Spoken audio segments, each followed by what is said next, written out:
Welcome to Everyday Magic, where we explore adding pops of magic to your everyday life. I'm Michele, shamanic energy alchemist and owner of Living Moon Meditation, where I help people find balance in their personal, professional, and spiritual lives.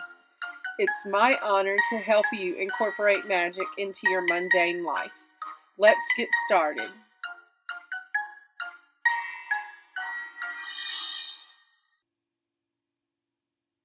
Love Everyday Magic podcast. I'd love to have you give me a 5-star review over on Apple Podcasts or your favorite podcast app. And if you'd like to support the podcast, please check out my support levels.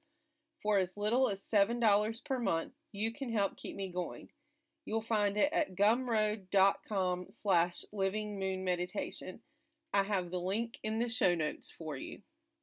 Today we are going to talk about the elements, and we're mainly going to be talking about the 4 elements: earth, air, fire, and water.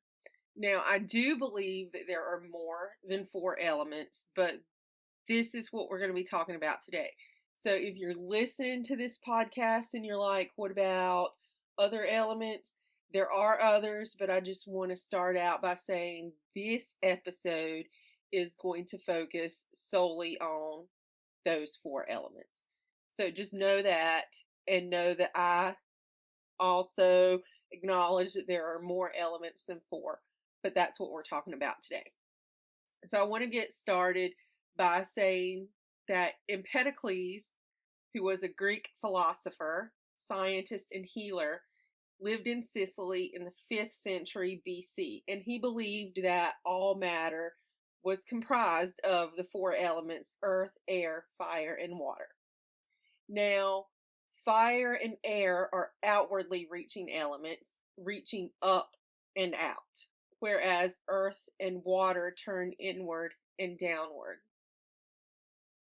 Now, the 4 elements also describe the 4 unique personality types associated with the zodiac signs. The elements exhibit profound influence on basic character traits, behavior, emotions, thinking, and intuition. They are reflected in our relationships or our lack of relationships, our ambitions or our lack of ambitions, and the unexpected turns and twists that add spice to our lives. Now, astrology aims to help us to better focus our energies, gain a better understanding of our positive traits, and deal with our negative traits. And we can use the knowledge that astrology gives us to realize our full potential and live our best life. We all need air to breathe, water to cleanse us and to sustain our growth, fire to shelter us from the cold and nourish us, and earth to live on together with all the living things and to grow our food. So all these 4 elements are equally important, and I want to talk more in depth about each one. So we're going to start with earth. In terms of astrology, the signs that correspond to earth are Taurus, Capricorn, and Virgo. Now, earth is represented by tarot with the pentacles. We can feel the earth under our feet, the soil that sustains all forms of life. Look at the power and beauty of the mountains, a symbol of stability and solidity of the earth. Every day we experience the physical world. We walk on this earth, enjoy the beauty and bounty of Mother Earth, and feel the comfort of being on solid ground. So I mentioned that earth is associated with signs Taurus, Capricorn, and Virgo. Earth represents the practical, realistic, material side of our nature, and it seeks to assert a stable, secure, and structured environment in which we can function. We can feel the earth under our feet, solid and steady as we walk. Earth is patient and reliable. It is solid and strong. To be on solid ground encourages a person to seek the practical and most logical answer to a problem. Earth can be a stabilizing force in a relationship contributing structure and organization to achieve balance and harmony. Earth sustains growth. If you watch a plant grow, a tree, you take an acorn, it grows an oak tree. And humans grow from youth to maturity just like that oak tree grows from an acorn. And as humans, we can realize the immense growth in every facet of our life. Now, the overexpression of the earth element can be seen in a stubborn and rigid personality, one that strives to remain in comfort zone in life. So somebody who doesn't want to reach out and try new things because they fear what may happen if they do that. Somebody who lives their whole life in their little comfort bubble and doesn't get out much. Somebody who is afraid to take risks. Now, the overexpression of the earth element can also be seen by a love of the material side of life, the comforts of material well-being. Not that we don't need material things in life or that they can't be good for us in certain ways, but an over-reliance on the material can be an overexpression of the earth element. So material worth can be overemphasized, and it can lead to a stressful or worrisome situation that can be seen in people who are born under the astrological earth signs. Let's see, air. Air corresponds to swords in tarot and is represented by Gemini, Libra, and Aquarius. So the air element seeks to establish itself in the realm of the intellect. Are you tired of feeling stuck? Let's shift your energy. Start with my free quiz I made just for you. You'll get personalized tips for getting unstuck based on where your blocks are. You can find it at bit.ly/getunstuckchakraquiz. I have the link in the show notes for you. It is through the process of thinking that we develop ideas. It is through the influence of the air element that we learn to communicate. And through air, we gain and share knowledge. Air contributes inventiveness, originality, and versatility to the personality. It gives that feeling of freedom, an attachment. It reaches out to the mental and intellectual self. So enjoy that refreshing, gentle breeze. It allows thoughts to flow freely and nourish the creative moment. And we see this with spring. We have Gemini in spring, and we're in that time, our thoughts start to bloom again after resting and being dormant through a long winter. So it's no coincidence that we have an air element. Well, we have an air element. We have all of the elements in all of the seasons. But when I think about the breezy, airy nature of thoughts, I think about spring and I think about Gemini. So air expresses love of people, the ability to intellectualize, to appreciate the differences in people, accept different perspectives, because without different perspectives, without diversity, there would be a lack of vision in human interaction. So we need that diversity. We need diverse thoughts and diverse perspectives so that we're not all a bland sameness. Now, thoughts are continual forces in our lives.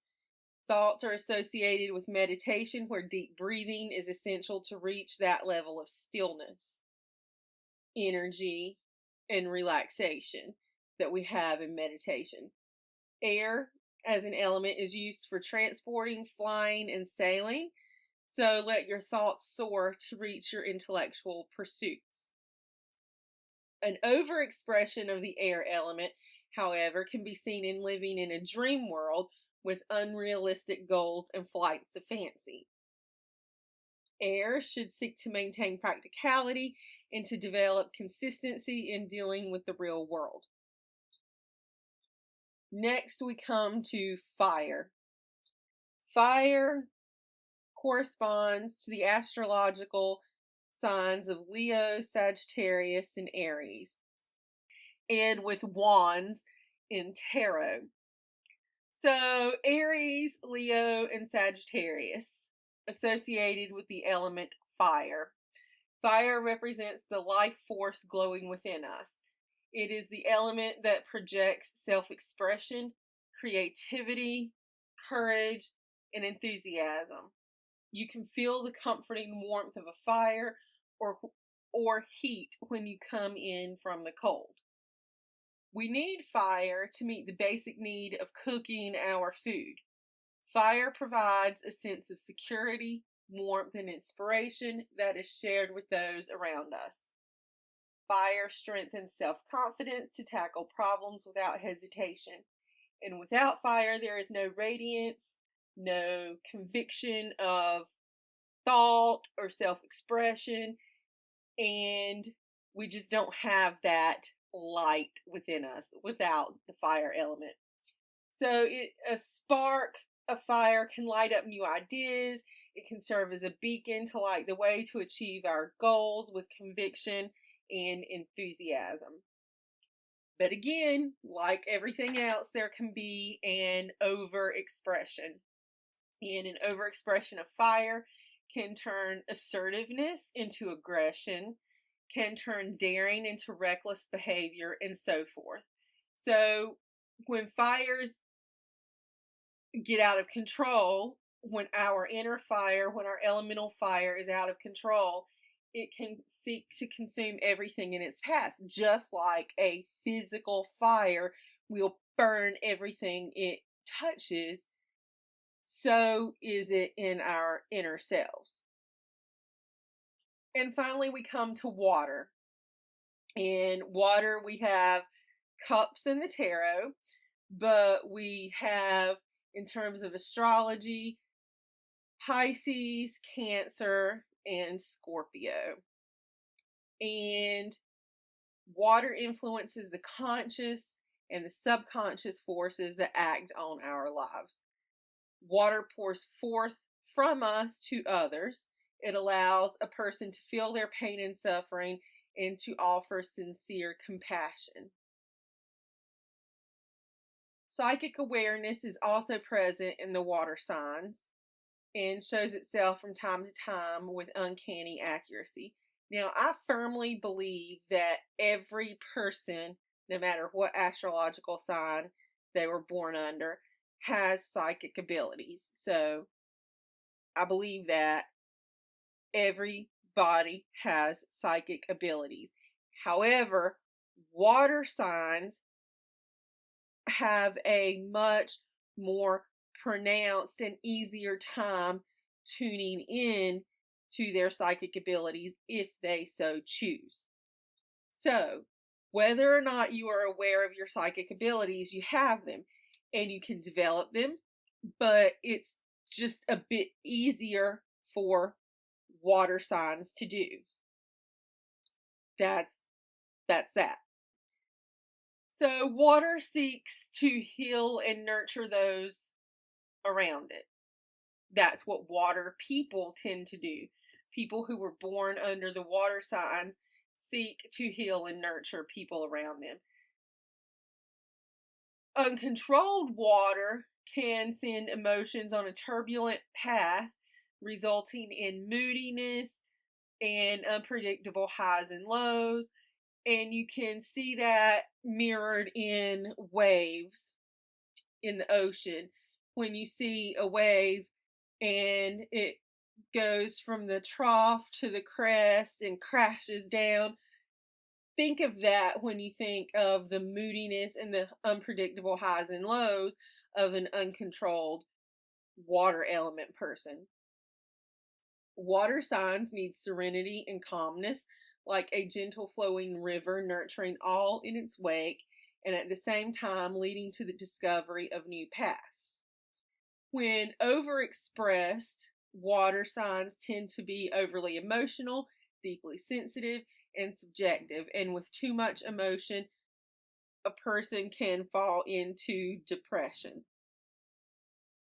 So that's our look at the elements, and now you can see why I only talked about the 4 elements, because I was taking it to an astrological point here. So yeah, again, in terms of elements being the foundation or building blocks for life and for everything on earth, there are more than 4 elements. But in terms of astrology and astrological symbolism, we have 4 elements: earth, air, fire, and water. And that's why I wanted to talk about those 4. So yes, there are more elements, but in terms of astrology, we have those 4. So there we go, a little overview of the elements in terms of astrology. Hope you learned something, and can't wait to see you or talk to you again in a few weeks.